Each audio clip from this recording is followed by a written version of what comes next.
Gentlemen and ladies, a storyline twist that makes reality TV seem like Sesame Street recently struck hip-hop. It feels like Jim Jones is trying out for the upcoming season of I Love Hip Hop Harlem Edition because of the treachery, delusion, and needless rap feud we're discussing. Consider this. Who says, "Yeah, I think I'm better than Nas," after looking in the mirror one morning? Who has the gall to say those things without first reporting their own mental problem to 911? Jim Jones apparently does. And you know what?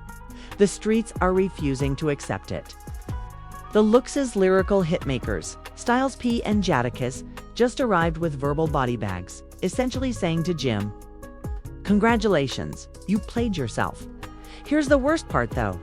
Rap bars are no longer the exclusive topic of discussion here. Oh no! You're not simply poking the bear when you bring a living icon like Nas into your circus to try to gain influence. You're wearing steak-flavored perfume while dancing in a lion's cage. We're going to explore how Jim Jones went from flying high to crying why in record time, so fasten your seatbelt. And believe me when I say that this rabbit hole is deep. The controversy starts just like the majority of contemporary hip-hop controversies do. On the internet, where videos are edited, context is lost. And reputations are bought off for likes and comments, not in a studio or a corner battle. The guy most known for We Fly High and his flamboyant part in Dipset, Jim Jones, concluded that putting himself in Nas's shoes would be the greatest approach to reintroduce himself to the younger audience. Take some time to consider that. Nas is the creator of Illmatic, the man whose writing changed the landscape of rap. A person whose writing is taught in schools and contrasted with Shakespeare, discussed in think pieces, and praised in documentaries. Jim Jones, who many people remember more for his flamboyant clothes, memes, and never-ending shenanigans than for a steady corpus of poetic work, was against him. Jim, however, implied that he is on par with him while glaring directly into the camera. The question was not one of humility. It wasn't spoken laughingly, was not even politely couched. He stated it confidently, as though hip-hop's whole history had been waiting for him to come up and make his identity known. It was an odd moment, but not unexpected. Jim has always been a big fan of controversy, since the Dipet period. When theater was nearly as significant as music, he has relied on spectacle. Whether it is through extravagant attire, crazy interviews, or exaggerated statements. People still remember the Versus conflict with the Locks. Fans made the joke that Jim ought to have been jailed for trespassing on stage after Jadakiss destroyed Dipset so viciously by himself. That evening was a masterclass in raw charm, poetic memory, breath control, and live performance. Jim didn't care. Even Dipset supporters had to acknowledge that their team had been humiliated because he appeared clueless. It served as a cultural reset, demonstrating once more that stage presence and lyrical acuity cannot be mimicked by attire or demeanor. Jim did not, however, take the lesson to heart. Rather, he intensified his efforts. He has reportedly been planning this most recent prank for months, according to unnamed insiders. They assert that he recognized that the quickest way to add your name to a legend in the modern world, where clicks are more important than skill, is to do so. Watch for a trend. Jim allegedly remarked, "If I talk about Nas, they have no choice but to say my name next to his, even if it is disrespectful," according to a leaked account from a claimed associate. That's the tactic. Make money off of the fury after forcing yourself into a discussion you don't belong in. It is marketing via blasphemy, and oddly enough, it is successful. Memes ridiculing Jim flooded social media. However, at the same time, his following grew, his streams climbed, and all of a sudden, he was once again in the public eye. Believed there was a strong pushback. It was dissected like a boxing bout by Styles P, who was renowned for his direct honesty. He reminded everyone that there are several stages involved in being a rapper. Catalogs, freestyles, and bodies of work are different from singles. Only a few rappers stand out under strong light. For decades, Nas has been doing this, Jim has never demonstrated that he can perform well under duress. Styles put it simply, a barsmith is aware of the distinction. Jadakiss laughed at the analogy as well, reminding everyone that legacy is more than just a catchphrase or a popular video. Since they are recognized fighters on the same New York battleground as NS, their statements held weight. They are aware of the characteristics of both excellence and trolling. The online community, meanwhile, had a great time. Jim's catalog was ridiculed by others, who pointed out that Nas had more honors, Billboard entries, and cultural awareness than Jim could ever hope for. Others emphasized how ridiculous it was for Jim to minimize Illmatic, by implying that Nas was simply kind in high school. Fans unearthed video of Jim struggling during concerts and juxtaposed it with Nas's seamless command of venues. Contrast. Hurt? Even those who weren't typically interested in rap arguments joined in, calling it one of the most offensive arguments they had heard in a long time. Another stream of thinking was simultaneously flowing beneath the surface. Jim understood exactly what he was doing, according to several witnesses. Trolling a legend ensures headlines in a world where attention equals money. In another video, he acknowledged that he knows the current game, that going viral is a part of the profession, and that saying outrageous things is how you stay relevant. This is strategy, not stupidity. However, this tactic comes at the expense of cultural legitimacy. Because if you attempt to associate with someone like Nas, you are denigrating not just your own reputation, but also the culture that gave you permission to exist. That's why a lot of veterans were upset. They viewed it as disrespectful to hip-hop in general, as well as to Nas in particular. Rumors that Jim had been secretly boasting about how much money the prank may bring him caused the situation to worsen. On the basis of the attention rise, fake leaked documents circulated online, saying he was negotiating fashion collaborations and brand partnerships. There were even rumors that he was preparing a reality TV show called Forecast with Capo, in which he would combine rap comments with meteorological predictions. As ridiculous as that may seem, many were unsure whether to laugh or shiver in a world where absurdity frequently becomes reality. The story had gotten out of his grasp. At this point, bloggers, commentators, and even mainstream media offered their opinions. A radio announcer referred to it as the most disrespectful hip-hop moment since Soulja Boy's assertion that he created the internet. Jim wasn't even the finest rapper in Dipset, according to another. So how could he claim to be on par with NASA? The piling on became unrelenting. The culture as a whole appeared to be under attack.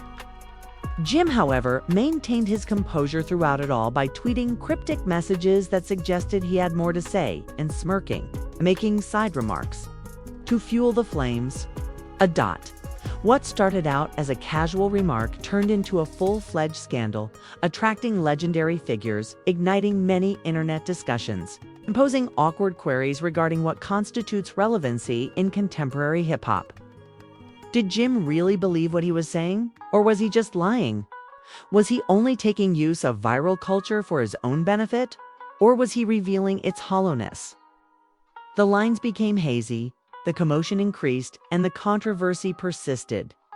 The fire continued to burn, and when the initial outcry subsided, a new level of controversy broke out as investigators began looking into every aspect of Jim Jones's personal and professional life to determine whether there was more going on.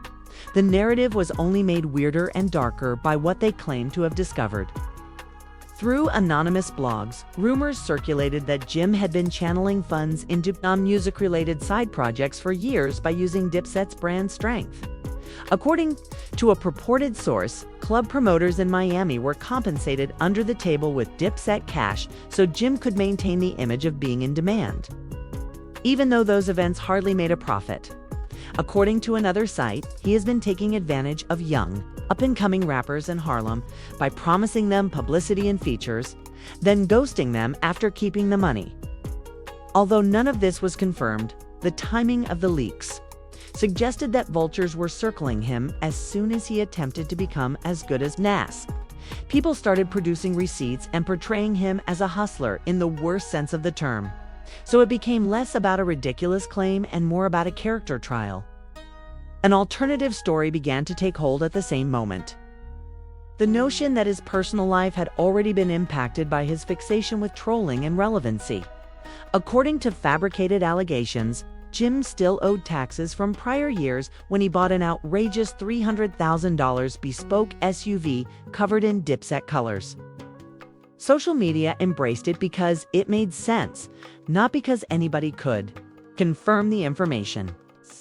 The picture of a person posing for the camera while the foundation underneath them broke.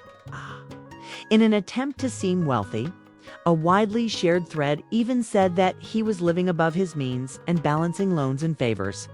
It turned into a carnival of conjecture, with each assertion becoming more ludicrous than the one before it. All of which contributed to the idea that Jim was losing control.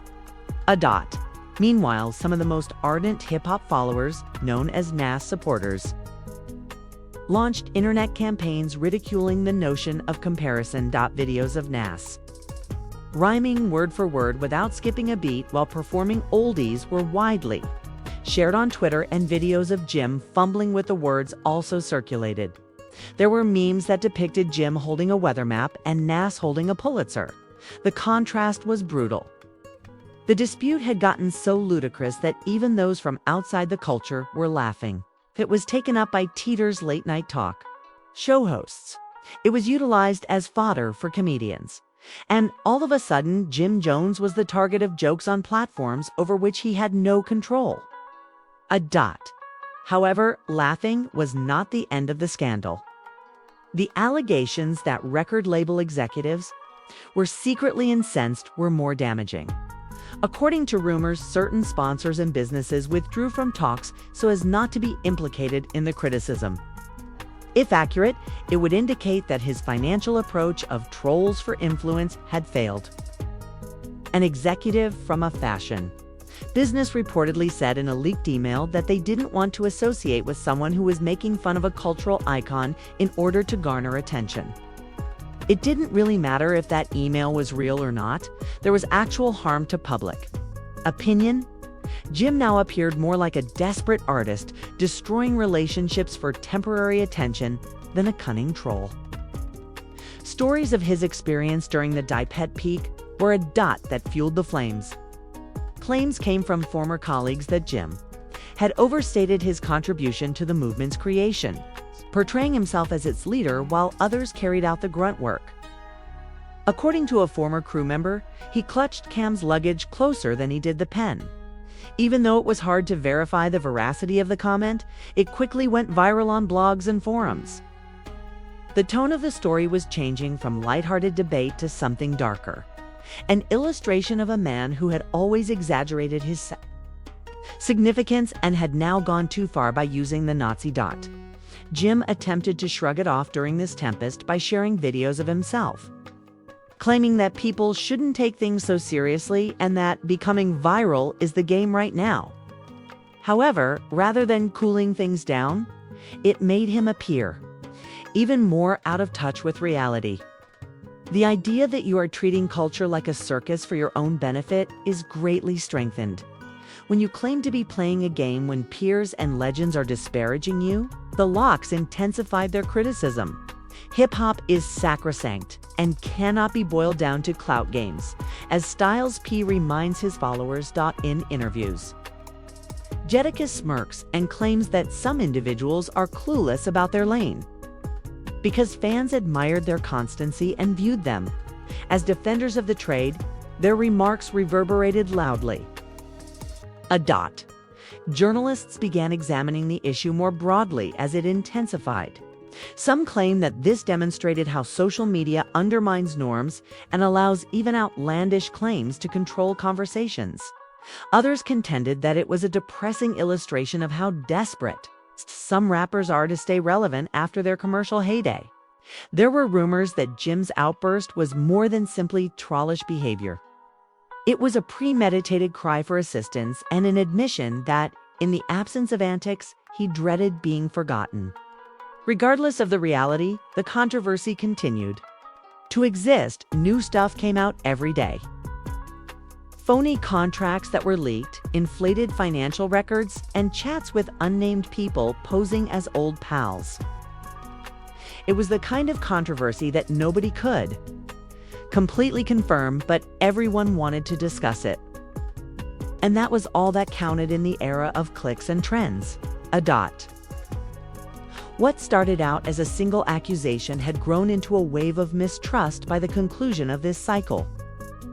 Jim Jones was portrayed as a money manipulator, a fraudster of up-and-coming rappers, a tax dodger, a deluded troll, and a cleaned-up musician seeking publicity once he stopped comparing himself to Nas. None of it was entirely validated. However, the impression persisted. In the realm of public opinion, perception frequently has greater sway than reality. The sadies replaced the laughing. The memes evolved into charges. Abruptly, the man who desired to be mentioned alongside Nas was being analyzed instead. Similar to an example of how not to manage your legacy. The controversy had escalated to a point where jokes turned into serious accusations. And the lingering question was whether Jim Jones would ever recover from this, or if this incident would permanently damage his career. As the commotion surrounding Jim Jones persisted, the story reached a point where people started making predictions about actual repercussions that went beyond memes and rumors. Legal experts on YouTube channels began speculating that government organizations would intervene if even a small portion of the leaked allegations regarding tax problems or dubious interactions with promoters were accurate. While Jim was still on Instagram attempting to make jokes, viewers were instructed to picture subpoenas being dropped, IRS audits escalating, and investigators going through years' worth of financial information. The mere repeating of these theories sowed the notion that a collapse may be imminent, even if none of them was verified. It seemed as though his name had become associated with controversy, and that the matter had escalated far beyond music into a story. People started comparing themselves to other fallen celebrities who made actions that led to inquiries because of their egos. According to blogs, some New York City Council members were even privately debating whether or not venues need to be more careful about booking his performances in light of the negative publicity. It made no difference if those conversations were authentic or not. The feeling of fallout was becoming more intense every day. At the same time, there was a growing cultural pushback. On radio broadcasts, seasoned DJs declared that they would no longer give his recordings first priority, and that anyone who disparages Nas is demeaning hip-hop in general. Younger rappers attempting to establish themselves in Harlem began openly separating from him, tweeting that they respected Nas and weren't engaging in shenanigans of co-signing, clout chasing. That distance was significant because it raised the possibility that Jim might lose his power in his hometown, which was the only thing he still had.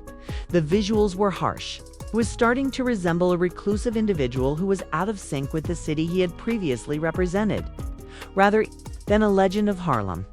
Anonymous rumor sites added fuel to the flames by asserting that business associates were avoiding him out of fear that doing so would expose them to mockery or, worse, scrutiny. His adversaries didn't have to do anything. His own words had spun a story that led to his reputation collapsing. The people watched every development with a mixture of interest and disdain.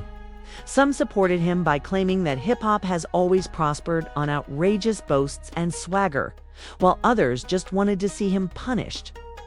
However, a stronger chorus overpowered the defenders, who insisted that Nas's name could not be used. Jim's comparison seemed increasingly ridiculous the more people looked back at Nas's career. Long threads detailing Nas's influence, his innovative storytelling, And his numerous reinventions throughout the years were published by writers who then compared it to Jim's scant catalog. The controversy appeared to be a parody of itself. The more proof was presented, whether Jim was being serious or trolling was irrelevant now. The harm had already been done, and he had become a symbol of what happens when you go too far on the internet. A dot. The question that lingered was, what would happen as a result? The rumors of legal issues persisted. There was a lot of speculation about a financial catastrophe. However, cultural exile was the main effect even in the absence of concrete proof. Opportunities decrease as soon as an artist is labeled as disrespecting the culture. The phone calls cease. The characteristics become dry. The promoters retreat. Commentary after commentary depicted that future. People claimed that he had successfully played himself, causing a self-inflicted wound instead of a bid for prominence. Ironically, by attempting to identify with Nas, he served as a reminder to everyone of his true distance from that level. In the film Chasing Legacy, he stumbled over his own reflection. The controversy brought attention to the peculiar hip-hop environment of today, where trolling may gain short-term influence at the expense of long-term credibility. Jim seems to think that he could capitalize on the fury and turn it into economic possibilities. However, he ended up drowning in the wave he had caused. His ambition to be likened to Nas set off a series of events that endangered his reputation, relationships, and financial stability. It was the ideal combination of ego, online culture, and the inflexible memory of hip-hop fans who never tolerated disrespect. One thing was evident by the time the dust settled. Jim Jones was not a better person. He had let himself be seen. Additionally, the entire story acted as a warning about how easily a legacy may be destroyed when influence takes precedence.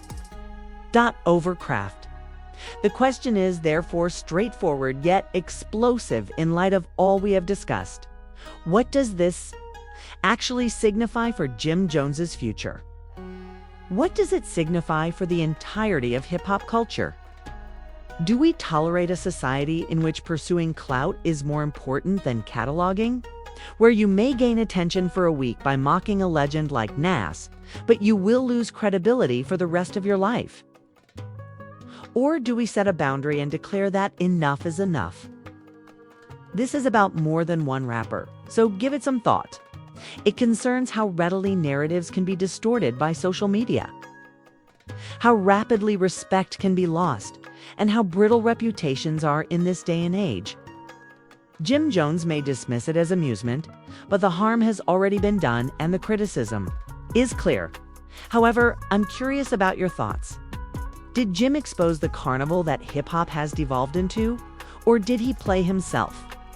Is he a marketing whiz, a genius, or someone who is starved for attention? This argument is far from over, so please share your ideas in the comments section below. And since the truth always comes out here, be sure to press like, subscribe, and ring that bell if you want more unvarnished comments and raw breakdowns. The truth always surfaces.